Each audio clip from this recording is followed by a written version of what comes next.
mara kora. Timu bakka. Jaalalti tokko nama beekiidha. Beekaa. Milkiin galiidha.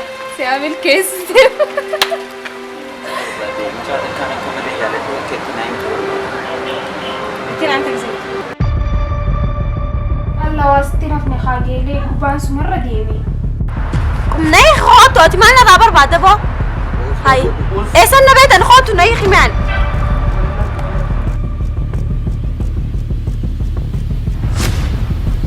Maal taate maal fiigite? Ha? Nin beelaa. Nyaata finnee duraa finnee.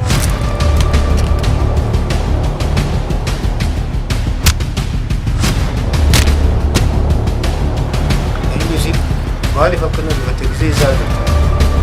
Aanaki saayibamchoo nama isin dhiyeessu jiru kana bara.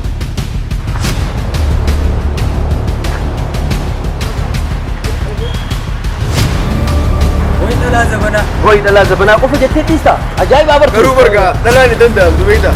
Dhalaan waanuma feete san keessattu dhiira jaalaadha tooftaa qabdi beekadhooti.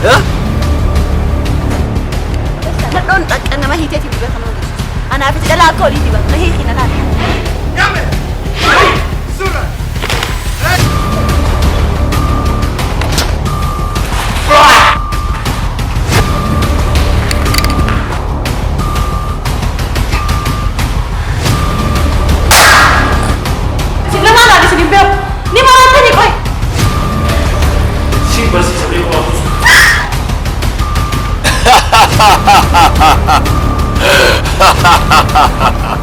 Miyyoon akka midhaan nu gubdeen warqaa baatee siin jedhu takka goonuu dhabne qaba.